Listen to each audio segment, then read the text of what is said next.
today's safety demonstration, we're going to learn how to use a circular saw in a safe manner. And this one specifically is a battery powered one, so the nice thing is we don't have to worry about an extension cord. However, what we should check is to always make sure we have lots of power in our battery. And right now it's showing that we have full bars. For this demonstration, what I'm going to do is I'm going to make a nice straight cut. But before we get to that, there's some things we have to go over that we know how to use this safely. Now the goal for this circular saw, or also known as a skill saw, commonly called in the trades, is that this skill saw is going to help us make a nice simple straight cut. Specifically in this example, we're going to rip part of our piece off because we're building some shelves in our manufacturing shop. Now with this saw, first and foremost, always have two hands on the handle. There's actually a nice grip at the top where you use your less dominant hand, and for me, I'm right-handed, so I'm going to have my hand on the actual handle where I'll be holding the trigger as we make our cut all the way along. And there's a few different functions and features on this saw, but for today and for our grade 10 class, we're not going to get too advanced for this. But there are some things that we should go over. For here, we have our guard. I'll take the battery out just to be safe. But for here we have our guard, and it can be manually pushed all the way back. However, when we're cutting, we're not going to worry about the guard coming all the way back. We're just going to allow it to work naturally. As you cut through your piece naturally, the wood is going to come up to the blade and the guard will be pushed up against it. However, what I don't want to see is students holding this back manually as you cut your piece. There's no need for that, and you increase the risk of injuring yourself. There's also on here a depth. So you can change the depth on depending how you're cutting on how much you want your cut to be. Now again, we're not worried about that in this class. We're never going to be cutting anything more than probably 3/4 inch plywood. And so this gauge here is plenty enough for what we're working with. And you can also alter it from side to side, and there is an angle chart here. But again, we're just going to be making simple straight cuts, so we don't have to worry about altering our angle. But it is good to know in the case of you need to do a bevel or a chamfer cut. But again, for here, we're just doing straight cuts. And so we have our battery here.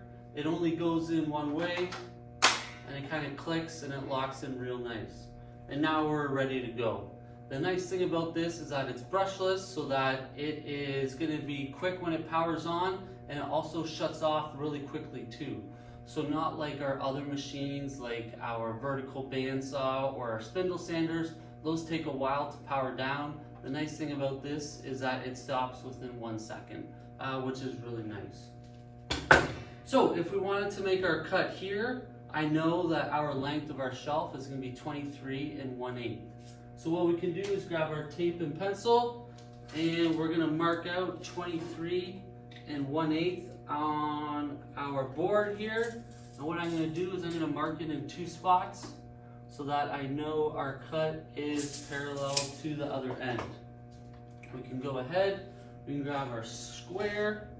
I'll also need my straight edge as well, but for this I guess it'll work. And once you have your line laid out, another important thing, when we're looking at our circular saw, there are 2 indents here, and you're going to follow the one that has the 0 in front of it. So as you can see, there's 2 cutouts here on our circular saw. We want to follow the one that has the 0. The one that has the 0 is lined up perfectly with the center of our blade, and that's really important.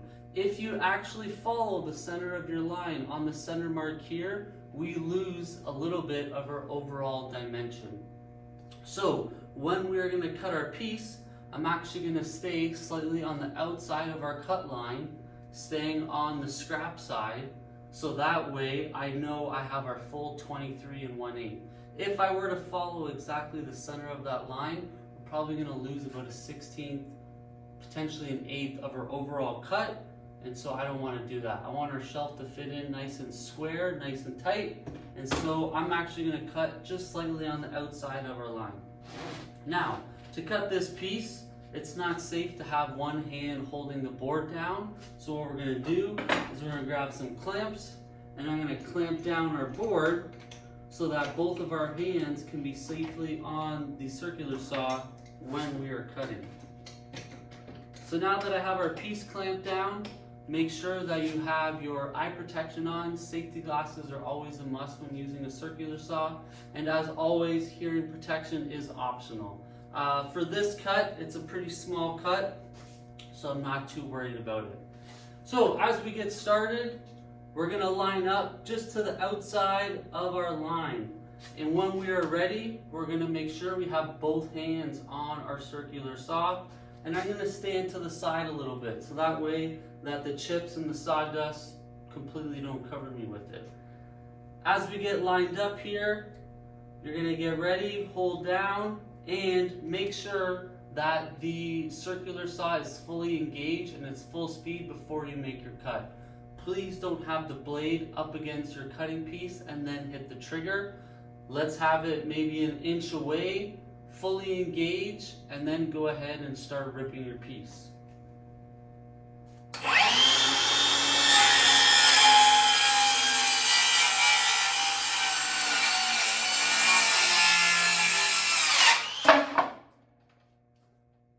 So now that we've made our cut, as you can see, I let the piece just fall on the ground.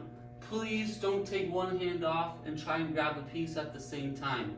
You can safely let it fall. There's nothing wrong with that. The last thing you want to do is try and hold it with one hand and cut with the other. Or if the piece is long enough and you have a classmate nearby, they can absolutely grab the piece for you. You can hold it, but if it's a small enough piece like that, it is okay to hit the ground.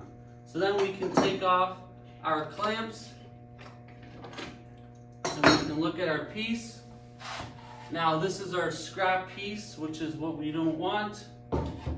And this is our final end product for our shelf.